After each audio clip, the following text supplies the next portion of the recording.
माता की।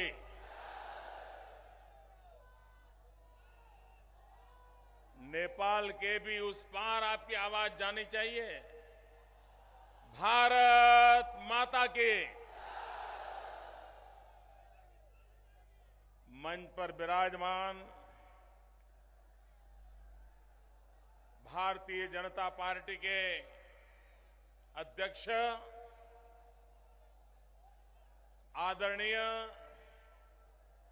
श्री राजनाथ सिंह जी, उत्तर प्रदेश भारतीय जनता पार्टी के नींव के पत्थर, गांव गरीब किसान के लिए जीवन खपाने वाले आदरणीय कल्याण सिंह जी, प्रदेश भारतीय जनता पार्टी के अध्यक्ष श्रीमान लक्ष्मी नारायण वाजपेयी जी,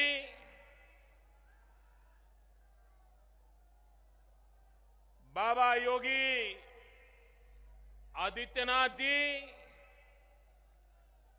राष्ट्रीय महासचिव श्रीमान अमित भाई शाह, श्रीमान लालजी टंडन जी, श्रीमान ओम प्रकाश सिंह जी, भाई विनय कटियार जी, डॉक्टर रमापति जी, श्रीमान सूर्य प्रताप जी, मंच पर विराजमान भाजपा के सभी वरिष्ठ महानुभाव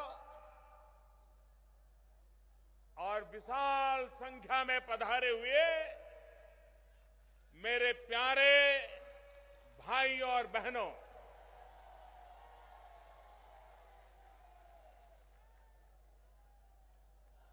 ये ब्रह्मा की तपोभूमि है। इस तपोभूमि को मैं प्रणाम करता हूं।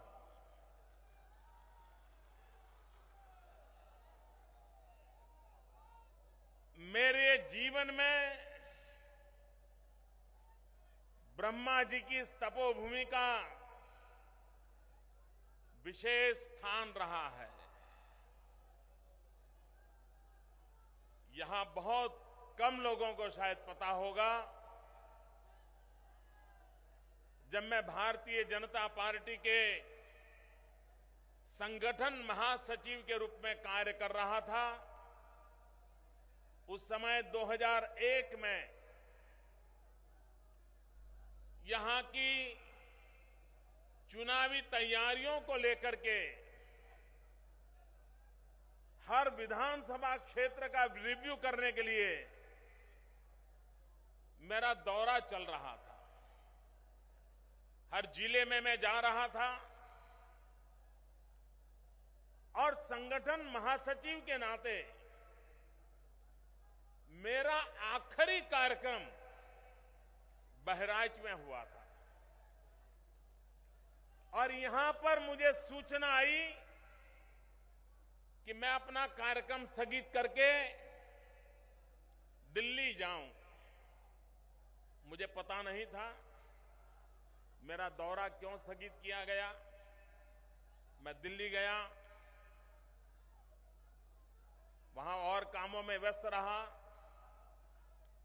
लेकिन अचानक बाद में मुझे सूचना मिली कि मुझे अब संगठन महासचिव का काम नहीं करना है। बहराइच संगठन महासचिव के नाते मेरा आखिरी कार्यक्रम हुआ और बाद में भारतीय जनता पार्टी ने मुझे मुख्यमंत्री का दायित्व दिया। मुझे गुजरात जाना पड़ा और एक नई जिम्मेवारी को मैंने प्रारंभ किया और एक प्रकार से संगठन महासचिव का आखिरी कार्यक्रम मेरा ब्रह्मा जी की इस तपोभूमि में हुआ था और इसलिए भी मेरे लिए इस स्थान का अत्यंत महत्व है और इसलिए भी मैं फिर एक बार इस तपोभूमि को प्रणाम करता हूं। भाइयों बहनों, मौसम बदल रहा है।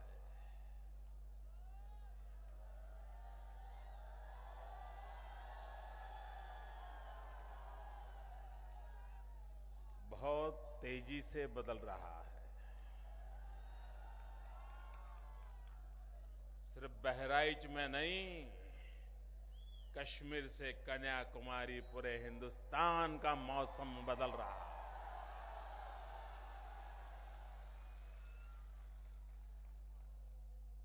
और जो लोग सत्ता के नशे में डूबे हुए हैं, जिनके लिए सत्ता एक मौज का साधन बन गया है, जिन्होंने सत्ता का उपयोग अपने सुख और ऐशाराम के लिए किया है, ऐसे सब लोगों को एक भारी संकट का एहसास हो गया है। मित्रों, इतना विरोध हमारा क्यों हो रहा है? इसलिए कि उनकी सत्ता जाने वाली है, इसलिए कि आने वाले चुनाव में उनके लिए पराजय निश्चित लिखा है। मित्रों, यही कारण नहीं है, लेकिन उनको पता है अगर अब की बार दिल्ली में भाजपा की सरकार बन गई तो इस देश को तबाह करने वाले, बर्बाद करने वाले हर किसी का ठिकाना कहां होगा, इसका उनको पता है। और मैं देशवासियों को विश्वास देता हूं, इस देश को तबाह करने का अधिकार किसी को नहीं दिया जा सकता।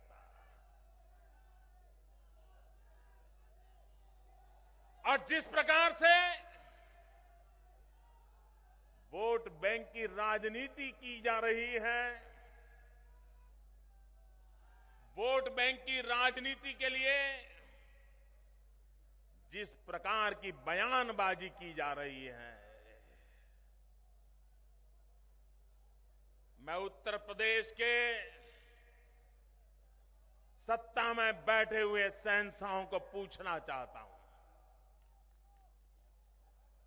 क्या कारण था आपने भारतीय जनता पार्टी को बदनाम करने के लिए हमारे 2 विधायकों को जेल में बंद कर दिया और आप कानून के सामने टिक नहीं पाए? और जब न्यायपालिका ने उनको छोड़ दिया तो दूसरे कानून लगा करके दोबारा अंदर कर दिया, उनको भी मुक्त कर दिया। मैं उत्तर प्रदेश के नागरिक भाइयों बहनों से कहना चाहता हूं, ये वोट बैंक की राजनीति के खातिर गुनहगारों को जेल में बंद करने की ताकत नहीं रखते, निर्दोष लोगों को जेल में बंद करने के हथकंडे कर रहे हैं। भाइयों बहनों, एक के बाद एक जिस प्रकार से घटनाएं घट रही हैं, ऐसा लगता है जो लोग मोदी को गुजरात में परास्त नहीं कर पाए, 3 चुनावों में जिन्हें मुंह की खानी पड़ी, जो जो अपनी इज्जत बचा नहीं पाए,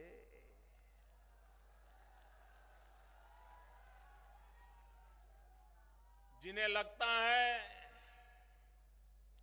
कि लोकतांत्रिक तरीके से तो भाजपा को अब रोका नहीं जा सकता, मोदी को रोका नहीं जा सकता, इन्होंने दूसरे तौर तरीके अपनाए हैं। कभी सीबीआई को पीछे लगा दो, कभी इंडियन मुजाहिदीन को खुली छूट दे दो,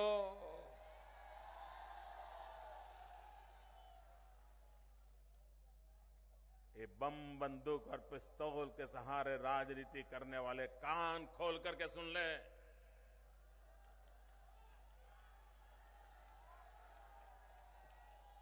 हम दूसरी मिट्टी की पैदावार है।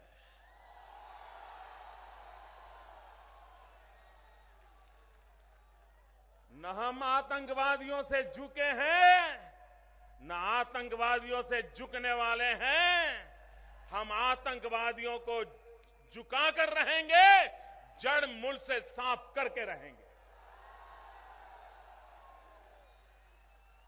निर्दोष नागरिकों पर जुल्म नहीं होना चाहिए। अगर हिम्मत है, लोकतांत्रिक तरीके से मुकाबला करो, जाओ जनता के बीच में जाओ।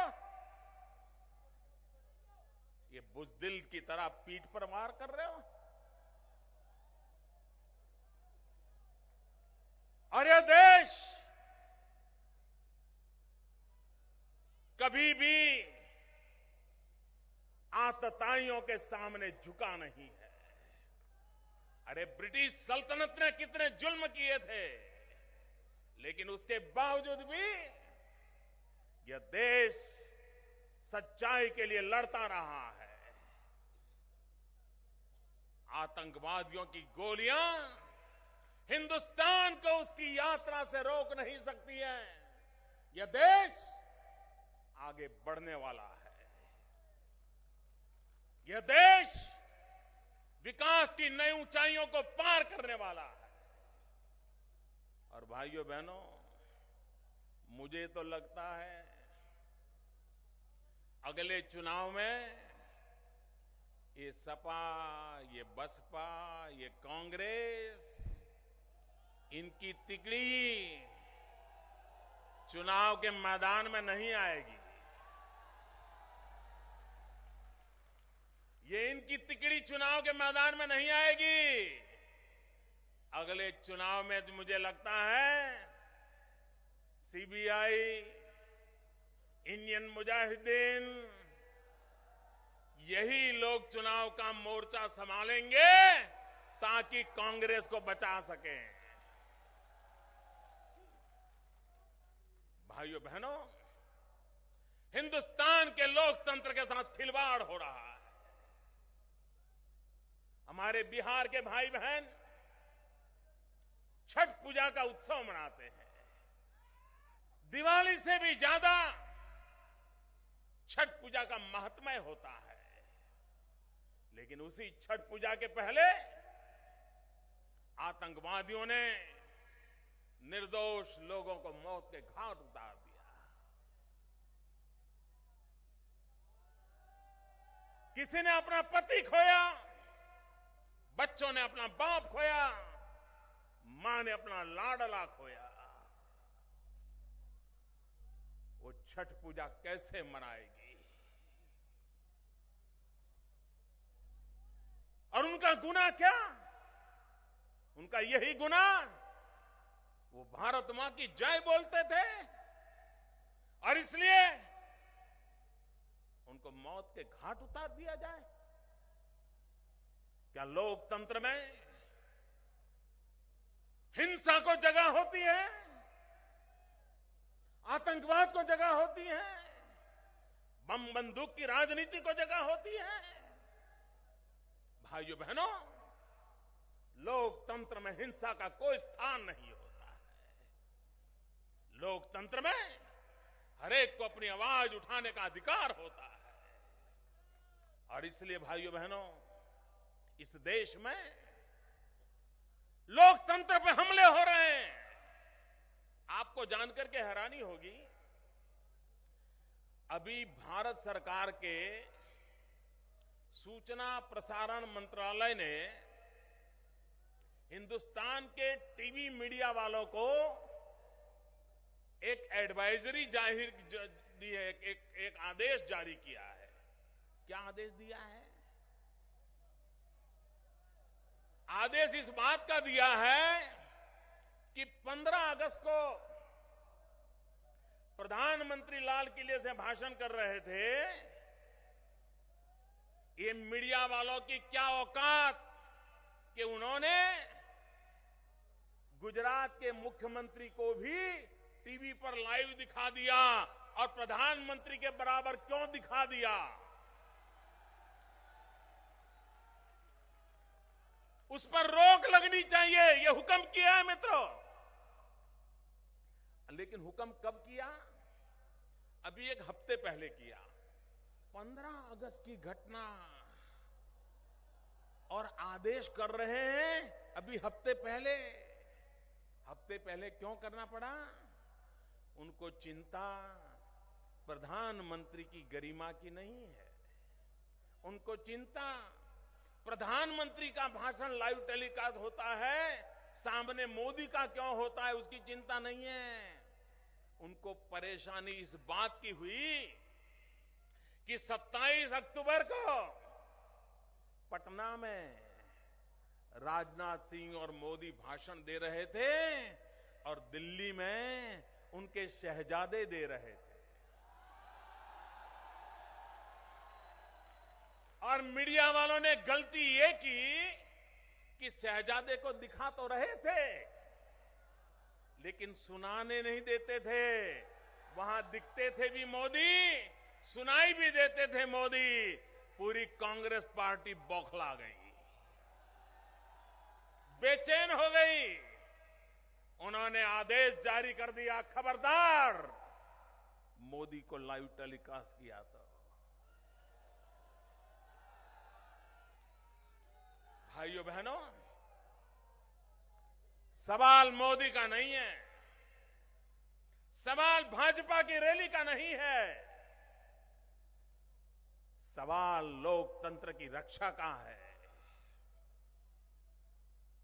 लोकतंत्र में विरोधी दल को भी अपनी आवाज उठाने का अधिकार है। यह हमारा गला घोंटने का प्रयास है, लेकिन दिल्ली के शहंशाह कान खुन के सोल रहो। हम टीवी के स्क्रीन पर दिखाई दे या न दिखाई दे, हम हिंदुस्तान के अवाम के दिलों में अपनी जगह बना चुके हैं।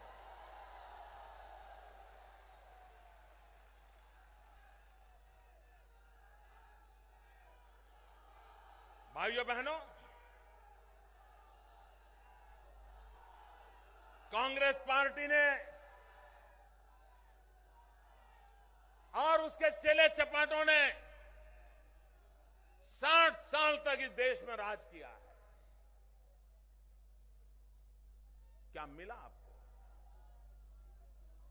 भाइयों बहनों, बताइए मुझे, आपके गांव में जो गरीब है उसकी गरीबी में कोई फर्क पड़ा है?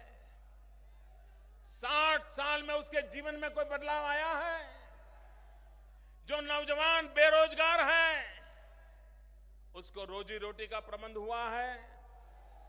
जिस खेत को पानी चाहिए उसे पानी मिला है?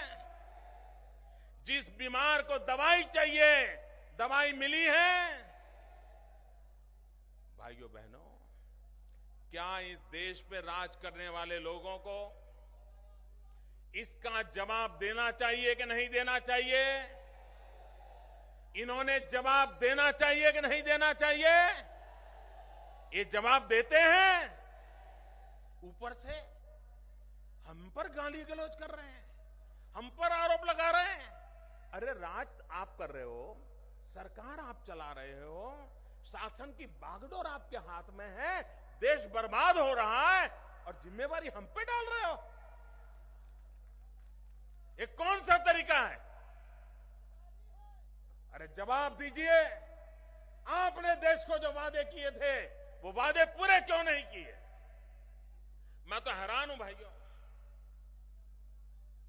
जिस राज्य ने 8 प्रधानमंत्री दिए और ये लखनऊ के 100 किलोमीटर रेडियस में कितने बड़े बड़े दिग्गज नेता है, कितने बड़े बड़े दिग्गज लोगों को चुन करके भेजा है, पूरे देश की बागडोर लेके बैठे हैं।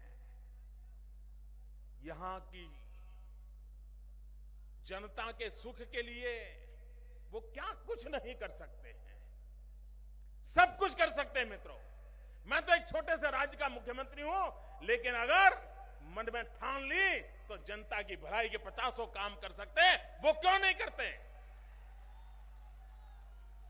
आपने उनको चुन करके बार बार भेजा है, हिंदुस्तान के तख्त नशीन पे बिठाया है।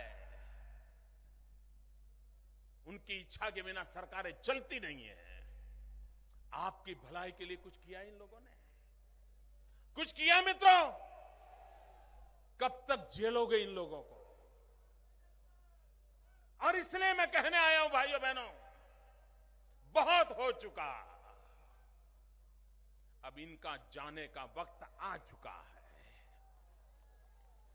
देश 21वीं सदी में इन लोगों को झेलने के लिए तैयार नहीं है। भाइयों बहनों,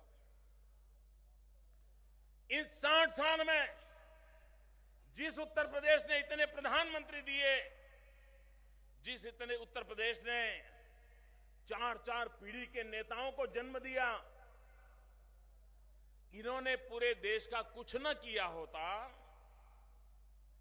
अकेले उत्तर प्रदेश की भलाई का काम किया होता ना, अकेले उत्तर प्रदेश का। मित्रों, अकेले उत्तर प्रदेश को कठिनाइयों से मुक्त किया होता, यहां पर व्यवस्थाएं खड़ी की होती, मित्रों मैं विश्वास से कहता हूं, अकेला उत्तर प्रदेश आगे बढ़ा होता ना, तो भी पूरा हिंदुस्तान अपने आप आगे बढ़ जाता। यह देश गरीब देशों की श्रृंखला में नहीं होता, लेकिन उनको तो सिवाय वोट बैंक की राजनीति करना और किसी काम में रुचि नहीं है। और इसी का परिणाम है मित्रों, उनको किसी काम में रुचि नहीं है। अगर उनको करना है तो वोट बैंक की राजनीति करने के लिए इंडियन मुजाहिदीन के अड्डे बनते चले जाएं, उनको उनका संरक्षण मिलता चला जाए, उनकी कुर्सी सलामत रहे, देश का नागरिक सलामत रहे या न रहे, इसकी उनको परवाह नहीं है। भाइयों बहनों, कभी कभी गुजरात की बात आती है तो ये सुनाते हैं, अरे भाई गुजरात तो पहले से ही डेवलप है, गुजरात की बात छोड़ो, ऐसा कहते हैं। मैं आपको बताता हूं, जब मैं गुजरात में मुख्यमंत्री बना तो शुरू में लोग मेरे पास क्या बात करके आते थे, जो भी मिलने आता था वो कहता था, मोदी जी कुछ तो करो, कम से कम शाम को खाना खाता समय तो बिजली दो, रात को भोजन करने समय तो बिजली दो। भाइयों बहनों, गुजरात में गांव में शाम को बिजली नहीं मिलती थी, मां बीमार हो पंखा नहीं चलता था, बच्चे की एग्जाम हो पढ़ना चाहता था, बिजली नहीं आती थी। हमने निर्णय किया, हमने कहा भाई, मैंने सरकारी हमारे अधिकारियों को बुलाया, हमने कहा भाई गांधीनगर में 24 घंटे बिजली मिलती है तो पूरे गुजरात के गांवों को क्यों नहीं मिलनी चाहिए? हमारे अफसर ने कहा साहब संभव नहीं है, क्योंकि 2000 मेगावाट बिजली की कमी थी। मैंने फाइल पे लिख दिया, मैंने कहा हमें रास्ता खोजना है और गांव में भी 24 घंटे बिजली हर घर को मिलनी चाहिए, इसकी व्यवस्था करनी है। जब विधानसभा में हमने इसका बयान दिया तो उस समय कांग्रेस के नेता, हमारे गुजरात के भूतपूर्व मुख्यमंत्री श्रीमान अमर सिंह चौधरी जो विपक्ष के नेता थे, वो बाद में मुझे मिलने आए। उन्होंने कहा, मोदी जी आप नए हो, आपको शासन का अनुभव नहीं है, ये 24 घंटे बिजली का जो वादा किया है किसी ने आपको भ्रमित कर दिया है, आप फंस जाओगे, संभव नहीं है। मैंने उनसे कहा, मेरे कांग्रेस के विपक्ष के नेता से मैंने कहा कि साहब कठिन है, ये तो मैं जानता हूं, लेकिन कठिन है इसीलिए तो लोगों ने मुझे बिठाया है। सरल होता तो मेरी क्या जरूरत थी। और भाइयों बहनों, आज मैं गर्व से कहता हूं कि गुजरात के गांव में भी घरों में 24 घंटा बिजली उपलब्ध है। मित्रों, ये काम किया जा सकता है। भाइयों, उत्तर प्रदेश में बिजली आती है, आती है बिजली। मित्रों, मैं जब यहां संगठन के लिए उत्तर प्रदेश में दौरा करता था तो यहां लोग बातें जो करते थे मैं सुन के हैरान था। लोग कहते थे, अंदर अंदर बात करते हैं ना, बोलते थे, यार मेरे यहां पिछले मंगल को आई थी। वो कहता है, यार तेरे यहां आई थी, यार हमारे यहां तो एक हफ्ते से आई नहीं है। मित्रों, उत्तर प्रदेश में बिजली का जाना ये खबर नहीं है, बिजली का आना ये खबर बन जाती है। लोग चर्चा करते हैं, यार पिछले मंगल को आई थी, कोई कहता है बुधवार को आई थी। इंसान इंतजार कर रहा है बिजली कब आएगी। भाइयों बहनों, क्या बिजली, अभी हमारे आपके नौजवान मुख्यमंत्री, मैंने सुना है कि उनके क्षेत्र में तो बिजली मिलती है, बाकी उत्तर प्रदेश को बिजली देने की उनको चिंता नहीं है।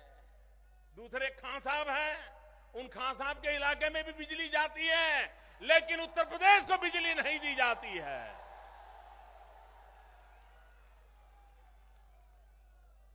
मित्रों, शासक वो होता है पहले जनता को पहुंचाए और बाद में बचे तो खुद के लिए उपयोग करे, वो शासक होता है।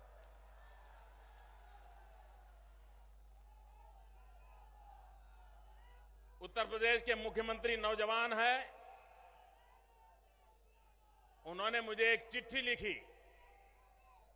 उन्होंने कहा कि मोदी जी हमें लायन चाहिए, शेर चाहिए, शेर। उनको लगा होगा कि मोदी जी शेर की तरह दहाड़ते हैं, तो हम भी यहां लायन ले आएंगे तो हम भी दहाड़ेंगे। यहां पहले मुख्यमंत्री थे, उनको हाथी का प्रेम था, अभी के मुख्यमंत्री को लायन का प्रेम है, वो लायन सफारी बना रहे हैं। उत्तर प्रदेश के लोगों को रोजी रोटी मिले या न मिले, वो लायन सफारी बना रहे हैं। मेरे मन में विचार आया, काश अच्छा होता कि उत्तर प्रदेश के मुख्यमंत्री गुजरात से सिर्फ लायन नहीं, लायन उन्होंने मांगे हैं, हमने दिए भी है, सिर्फ लायन नहीं, वो गिर की गाय मांगते, यहां के किसानों को गिर की गाय देते, वे हमसे बिजली मांगते, उत्तर प्रदेश के गांवों को, गरीब के घर तक बिजली देते, वे हमसे अमूल जैसा डेयरी का पूरा नेटवर्क की समझ मांगते, यहां के गरीब किसान जो पशुपालन करता है उनको जीवन में कभी कठिनाई ना आती, ऐसी कुछ बात मांगते, नहीं मांगा। इसके लिए भी समझ चाहिए ना, इसके लिए भी तो पता होना चाहिए ना कि भाई जनता के हितों के लिए क्या है। भाइयों बहनों, हिंदुस्तान के अंदर मैं देख रहा हूं, यहां दो दल ऐसे हैं, सपा और बसपा, इन दोनों के बराबर की स्पर्धा चलती है। और स्पर्धा किस बात की चलती है? उनके बीच में स्पर्धा इस बात की चलती है कि सबसे ज्यादा क्रिमिनल किसके खेमे में है।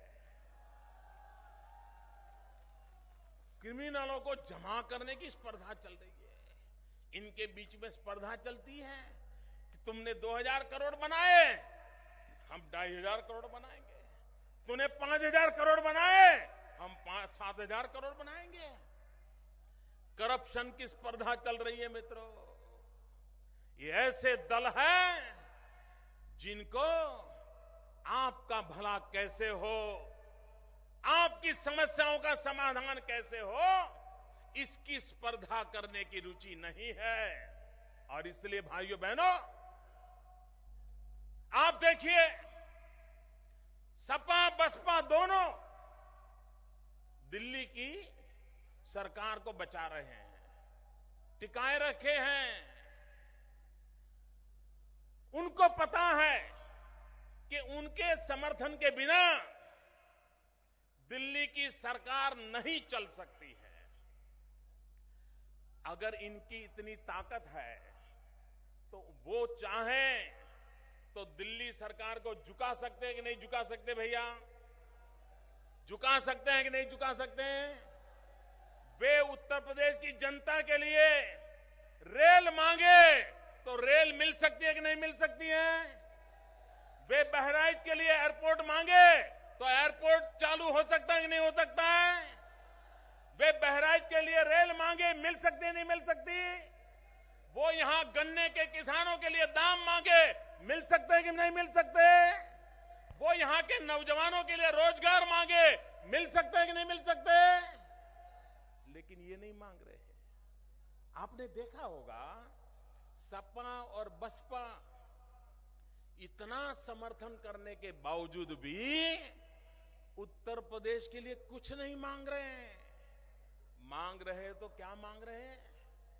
आपने देखा होगा, बंगाल से ममता दीदी बंगाल के लिए मांगती है, लड़ती है, दिल्ली से लड़ती है, लेकिन उत्तर प्रदेश के सपा बसपा के नेता दिल्ली की सरकार को बचा के रखते हैं, लेकिन ये चीजें नहीं मांगते हैं।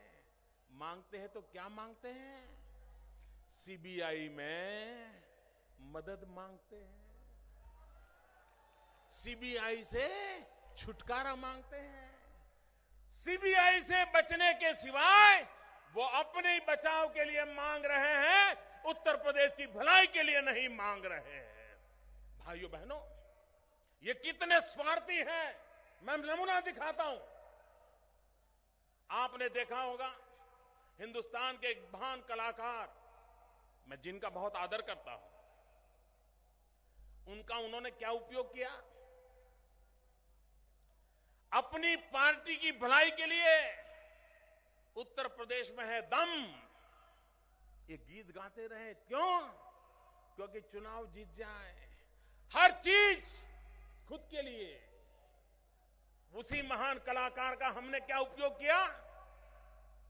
हमने कहा कुछ दिन तो बिताओ गुजरात में। वो आज हमारे टूरिज्म का काम कर रहे हैं और उनकी बदौलत आज मेरे गुजरात का टूरिज्म तेज गति से बढ़ रहा है। हमें किसका क्या उपयोग करना चाहिए, देश की भलाई के लिए कैसे करना चाहिए, राजनीति के लिए नहीं करना चाहिए, ये हमने करके दिखाया है। उत्तर प्रदेश को नहीं आया। क्या उत्तर प्रदेश के पास ऐसी शख्सियत नहीं है?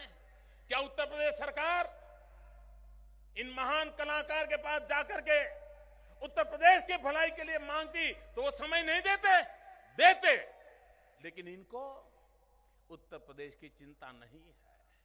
इन्हें तो अपने परिवार की चिंता, अपनी कुर्सी की चिंता, अपनी राजगद्दी सलामत रहे, इसके सिवाय उनका कोई एजेंडा नहीं है भाइयों बहनों। और इसलिए मैं कहता हूं, चाहे नाम कांग्रेस हो, चाहे नाम एसपी सपा हो, चाहे नाम बसपा हो, लेकिन इन तीनों का गोत्र एक है, चरित्र एक है, डीएनए एक है, मकसद एक है। इनको कभी अलग मत सोचना, इनको कभी अलग मत सोचना। भाइयों बहनों, ये कहते हैं गुजरात तो बहुत आगे है, वे आगे है। चलो गुजरात की छोड़ो, मध्य प्रदेश ये तो बीमारू राज्य माना जाता था ना। जैसा उत्तर प्रदेश का बीमारू राज्य में गिनती होती है, वैसी ही मध्य प्रदेश की बीमारू राज्य में गिनती होती है ना। उसके बावजूद भी मध्य प्रदेश की जनता ने 10 साल से भारतीय जनता पार्टी को मध्य प्रदेश की सेवा करने का अवसर दिया। और आज मैं सीना तान करके कहता हूं कि मध्य प्रदेश का किसान, जिसको पहले सिंचाई के लिए पानी नहीं मिलता था, ये हमारे शिवराज सिंह की कमाल है कि मध्य प्रदेश के किसानों को खेतों तक पानी पहुंचाने में सफलता पाई। भाइयों बहनों, जिस मध्य प्रदेश का विकास दर शिवराज सिंह के आने से पहले -4 था, उन्होंने आज हिंदुस्तान में सर्वाधिक 11% विकास दर करके एक नया इतिहास कायम कर दिया। कृषि क्षेत्र में क्रांति करके दिखाई, वहां के किसानों का भला किया। बिजली, मध्य प्रदेश में बिजली नहीं थी, अंधेरा था। 50 साल में कांग्रेस ने जितनी बिजली पैदा की, उससे ज्यादा बिजली 10 साल में शिवराज सिंह चौहान की भाजपा सरकार ने पैदा की। इतना ही नहीं, रास्ते, भाइयों बहनों, 50 साल में मध्य प्रदेश में जितने रास्ते बने थे, उससे ज्यादा रास्ते 10 साल में भाजपा के शिवराज जी ने बना दिए। बीमारू राज्य, बीमारू से बाहर निकाल दिया। क्या उत्तर प्रदेश नहीं निकल सकता भाइयों? उत्तर प्रदेश निकल सकता है। उत्तर प्रदेश कठिनाइयों से बाहर निकल सकता है। भाइयों बहनों, उत्तर प्रदेश में भी बहुत ताकत है। यहां के नौजवानों में सामर्थ्य है। और मैं तो उत्तर प्रदेश की ताकत को भली भांति पहचानता हूं। उत्तर प्रदेश का कोई जिला ऐसा नहीं होगा, कोई तहसील ऐसा नहीं होगा, जिसके नौजवान मेरे गुजरात में न रहते हो। इतनी मेहनत करने वाले लोग हैं, इतनी ईमानदारी से काम करने वाले लोग हैं। ये जहां भी काम करते हैं, मिट्टी का सोना बना देते हैं। ये ताकत उत्तर प्रदेश के नौजवानों में है। अगर उत्तर प्रदेश से गुजरात आकर के गुजरात का भला कर सकते हैं, अगर उनको अवसर मिले नौजवानों को, तो उत्तर प्रदेश का भला हो सकता है कि नहीं हो सकता है? इसलिए भाइयों बहनों, हमारा मकसद है हमारे देश के नौजवानों को अवसर देना, हमारे देश के नौजवानों को ताकत देना। ईश्वर ने उसको 2 हाथ दिए हैं, उसको कौशल्य देना, हुनर देना, स्किल डेवलपमेंट करना। मेरे देश के नौजवान को रोजी रोटी के लिए भटकना न पड़े, ये व्यवस्था करनी पड़ेगी। भाइयों बहनों, आज मैं हैरान हूं, ये इंटरव्यू क्यों होते हैं भाई? गरीब बेटे को रोजगार मिलता है क्या? जब इंटरव्यू का कॉल आता है तो वो बेचारा खोजता है किसकी सिफारिश करे, किसी की पहचान ढूंढे, किसी नेताजी का कुर्ता पकड़े, किसी बाबू के घर जाके कोई मदद ले ले, तब जाकर के नौकरी का नंबर लगेगा। ऐसा होता कि नहीं होता है? भाइयों बहनों, मैंने एक छोटा प्रयोग किया गुजरात में। अभी तो मैंने छोटा प्रयोग किया। मेरे यहां टीचर की भर्ती करनी थी। हमने कहा नो इंटरव्यू, कोई इंटरव्यू नहीं, कोई सिफारिश नहीं, कोई रिश्वत नहीं, कोई भाई भतीजावाद नहीं। उसके जो एग्जाम के मार्क आए हैं कंप्यूटर में डालो, और जिसका नंबर पहले 100 में है उसको ऑर्डर दे दो, और नौकरी पर लग गया। कोई सिफारिश की जरूरत नहीं पड़ी मित्र। भाइयों बहनों, हमारे यहां गोंडा है, बलरामपुर है, इस इलाके में गन्ने की खेती करता हमारा किसान। अब जमीन तो बढ़ने वाली नहीं है, उतनी ही जमीन में गुजारा कर रहा है। उपाय क्या? जमीन के टुकड़े होते जा रहे हैं, परिवार बढ़ता जा रहा है, भाइयों के बीच जमीन बांटी जा रही है। उपाय क्या? भाइयों बहनों, हमें अगर किसान को बचाना है तो हमें उत्पादकता बढ़ानी पड़ेगी, प्रोडक्टिविटी बढ़ानी पड़ेगी। मित्रों, गुजरात में भी कुछ इलाके हैं जहां गन्ने की खेती होती है।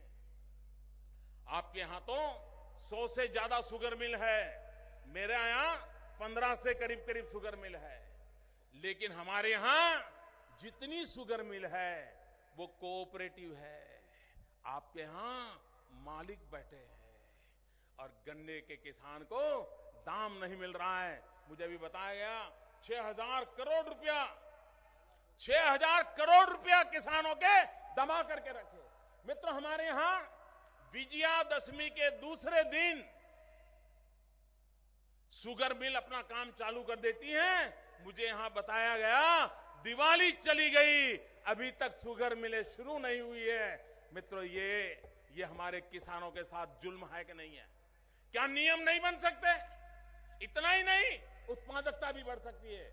मित्रों, हमारे यहां पहले प्रति हेक्टर गन्ने की पैदावार कम थी। हमने विज्ञान का उपयोग किया, टेक्नोलॉजी लाए, खाद को देखा, बीज को देखा, और आज पर परिस्थिति आई है कि हमारे यहां किसान पहले जो फसल पैदा करता था गन्ने की, आज उतनी ही जमीन में वो ज्यादा पैदा करने लग गया। इतना ही नहीं, पहले उसके शुगर केन में से, उसके गन्ने में से शुगर कम निकलती थी, परसेंटेज कम निकलता था, उसके कारण उसको पूरे पैसे नहीं मिलते थे। मित्रों, हमें विज्ञान का उपयोग किया, गुजरात में जेनेटिक साइंस का उपयोग किया, और उसका परिणाम यह आया कि पहले हमारे यहां गन्ने में से जितना शुगर कंटेंट निकलता था उससे ज्यादा शुगर कंटेंट निकलने लगा, और उसके कारण किसान को ज्यादा पैसा मिलने लगा, और उसके कारण आज मेरे यहां किसान सुख चैन की जिंदगी जीने लगा है। भाइयों बहनों, ये स्थिति उत्तर प्रदेश का भी गन्ना पैदा करने वाले किसान के लिए हो सकती है, लेकिन इसके लिए इरादा चाहिए। नौजवान को रोजगार मिल सकता है, किसान को दाम मिल सकता है, मां बहनों को सम्मान और सुरक्षा मिल सकती है, भारत के भविष्य को उज्जवल बनाया जा सकता है। भाइयों बहनों, आजकल पॉलिटिकल पंडित ये डिबेट कर रहे हैं,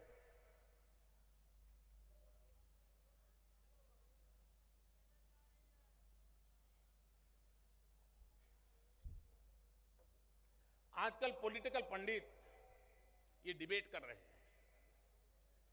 भाई भाजपा का घोड़ा तो विनिमय है, लेकिन यहां तक पहुंचेगा, कोई कहता है वहां तक पहुंचेगा, कोई कहता है वहां तक पहुंचेगा। ये गिनती चल रही है ना, कोई 180 बोलता है, कोई 200 बोलता है, कोई 220 बोलता है। ऐसा सुना है ना आपने? सुना है ना? जो लोग राजनीतिक अस्थिरता के सवालिया निशान खड़े करते हैं, मेरे उत्तर प्रदेश के भाई, अगर उत्तर प्रदेश अकेला प्रगति करे तो पूरे हिंदुस्तान की गरीबी मिट सकती है। उसी प्रकार से अकेला उत्तर प्रदेश तय करे तो हिंदुस्तान में राजनीतिक स्थिर और मजबूत सरकार भी दे सकता है। और इसलिए हिंदुस्तान का भाग्य विजेता उत्तर प्रदेश है, हिंदुस्तान का भाग्य नियंता उत्तर प्रदेश है, राजनीतिक स्थिरता की ताकत भी उत्तर प्रदेश के पास है। मैं आज अनुरोध करने आया हूं, मैं प्रार्थना करने आया हूं मेरे उत्तर प्रदेश के भाइयों बहनों, यही भूमि है जिसने हिंदुस्तान को हजारों साल से गौरव दिया है। आज फिर से एक बार गंगा यमुना की इस पवित्र भूमि, राम और कृष्ण की पवित्र भूमि हिंदुस्तान की रक्षा करने के लिए आगे आए, हिंदुस्तान का भाग्य बदलने के लिए आगे आए, हिंदुस्तान को स्थिर शासन देने के लिए आगे आए, हिंदुस्तान के अंदर प्रगतिशील सरकार देने के लिए आगे आए, और फैसला करें कि हम उत्तर प्रदेश के लोग हिंदुस्तान का भाग्य बदल देंगे और आने वाले लोकसभा के चुनाव में एक नई ताकत के रूप में उभरेंगे। इसी अपेक्षा के साथ मेरे साथ बोलिए, भारत माता की। दो मुट्ठी बंद करके पूरी ताकत से बोलो दोस्तों, इंडियन मुजाहिदीन के लोग यहीं पर कांप जाए। भारत माता की, भारत माता की, भारत माता की, भारत माता की, भारत माता की, भारत माता की।